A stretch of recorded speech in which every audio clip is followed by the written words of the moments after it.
How the debt ceiling today affects your TSP on today's Fed Pilot. Welcome to Fed Pilot, where we help make federal retirement benefits understandable for humans like you. Okay, Cassie, this is kind of like part two because we left a cliffhanger on the last video and we started talking about the debt ceiling and how, we know that the debt ceiling, that we have so much debt within the government, and that's a problem in and of itself for every American, but it has particular problems specifically for federal employees, Yes, it does. even more so, right? When Yes, it, because you're making investments into the government securities in the G fund. That's what the G fund is. And so I don't think people fully understand. They just think, oh, that's the safe fund, right? Because yes, it's it's a G fund. That's the government yes, fund or whatever. I don't know how they it's see the G safe. fund, but let me just tell you, it is government securities. It is tied to the debt ceiling in some way because you're investing in the government. Right. So if you're investing government securities, investing in the government, and the government hits a ceiling and they can no longer pay to run the government, then where do they get the money to run the government, Cassie? Well, based on a news article in the TSP on January 24th, they are taking G fund investments to invest into the government. So they're using an employee's retiree's money to pay off their government debt. Yes, and I'll add to that just to blow people's minds. So let me just be clear on what you said. To fund the government right now, to pay for what's going on, they're using money from the G fund. I Mm-hmm. read another article that said there are four possible buckets of money they could pull from to continue to fund the government. Number one was the G fund. Number two, federal employee pension fund. Oh, that's nice. And No then wonder why three, they keep increasing the percentage that employees are paying into the retirement wow, fund. you think that was calculated at all? I don't know. I'm not going to say because I'm not a conspiracy theorist, but yeah, to have it go up like that and all of a sudden, oh, now we have more money in that can fund the government, right? So those are the first two. The second two, I don't remember what they are, but the article said you don't, they're going to, they're going to jump into the first two at first and leave the second two alone. They're not going to touch those for a long time. So we probably won't ever get into those. So, but that means that right now we're funding the government with the safe G fund, the safe G fund, and pensions. Now, what happens if we default? So, from my understanding, right now, everything is good to go until June, Right, right? The right. government has an option to increase the debt ceiling or something else needs to happen. I don't remember exactly. I was in this article I was reading, but there were two things that need to happen. One or the other needs to happen before June in order for them not to have um, things affect retirees and employees to where they cannot contribute to the G fund any longer, right? Because it could, right now, it doesn't affect their Yes. contributions. Right now, it's just affecting the bucket of The money in money the that's in G there. Right. itself, right? Which I'm still, I don't want the government touching my money. I don't want them touching my money to pay off the debt. Like that's a whole nother situation. That's a personal preference. Those who are in the G fund, if you feel safe and everything else, that's good for you.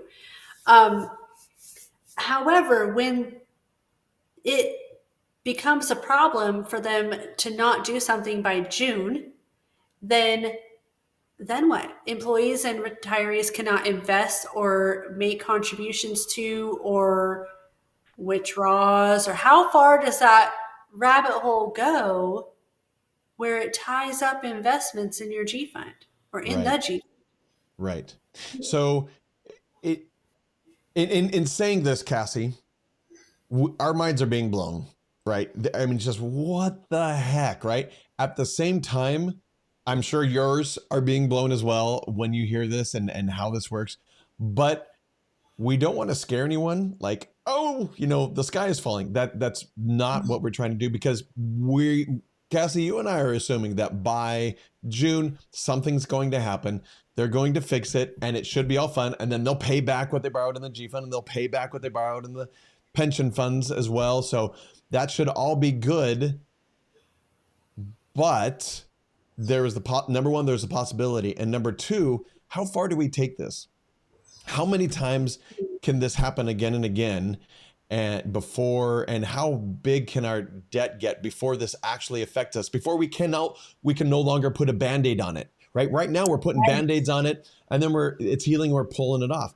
Well, the wound keeps getting bigger and bigger until at some point there isn't a Band-Aid big enough to fix this and to help it heal. Then what's going to happen? And how big does it need to get until it's there?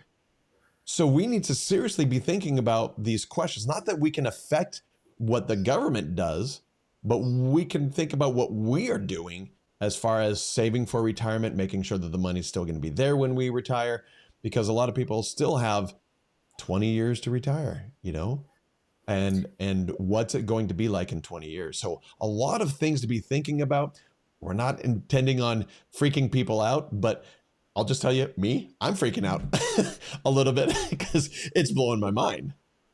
Well, and here's the thing is we simply want to bring the awareness to employees and retirees alike that there is something going on and to pay attention to it, right? Again, we're not saying the sky is falling and this is going to happen and your money is going to be gone tomorrow. That's not the point of this episode. We simply want to bring the awareness of what the reality is within the government, right? And how at risk the G fund might be.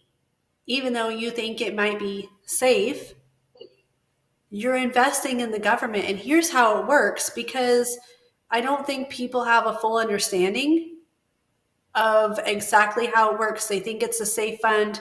They think it's all good because it's not subject to the market downturn and all of this. And it might only earn 2% per year, but hey, I'm good with it as long as it keeps my money safe. Right. Well, how safe is your money? Right. And that's the big question that people need to think about, and at their comfort level. Right. It's like any other investment. How comfortable are you? You have to understand the risk involved. And we're not investment advisors. Let me just throw that out there.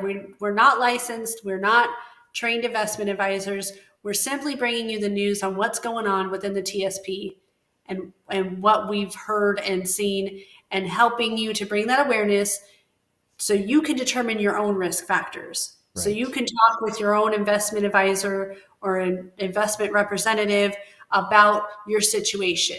And I really feel like, obviously, we've tooted this horn enough where please, please, please get somebody who understands the federal government benefits and things like that, because they're going to understand what the G fund is.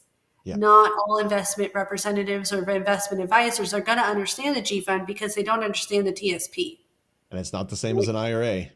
It is completely different, right? And so that's why we are strong about making sure that you guys have a creditable source to talk to and ask these questions with, right? And we, again, just bringing the awareness that here's the risk based on what the news is saying, not based on what we're telling you is our opinion or whatever, right? But we understand that with any investment, people need to have an understanding of the risk, period. Yeah. And there is a risk, and I feel like so many employees and retirees don't understand what the risk is within the G fund. Right. And I think what you and I do a lot, because obviously we're not giving advice, like you said, and we're not, that's not our role. We're bringing information and allowing people to make their own opinions and allowing people to figure out what they need to do themselves. I think one of the things that we do also is we are bringing up questions that people don't know they should ask Right. that they should ask. For example, yesterday I was in Santa Fe, New Mexico, and I was doing a workshop for law enforcement from the Forest Service.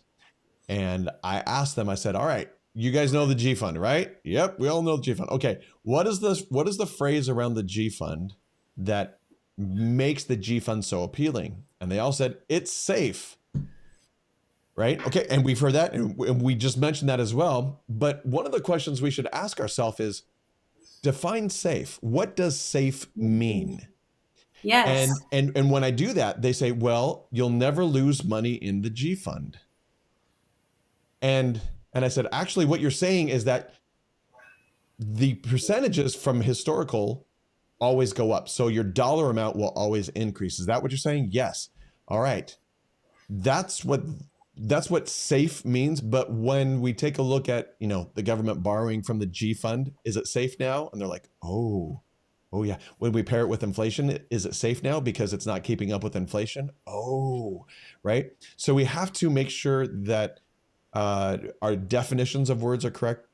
So that's part of what you and I are doing, or just saying, all right, here's some extra questions that people need to ask, because Right. You may have a wrong definition somewhere, or you may only know part of the answer and not the full answer.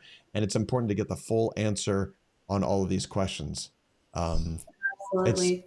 And I think that's where a lot of people feel safe in the government's system of retirement. They say, the government will take care of me. We've heard that before, right? The government will provide for my retirement.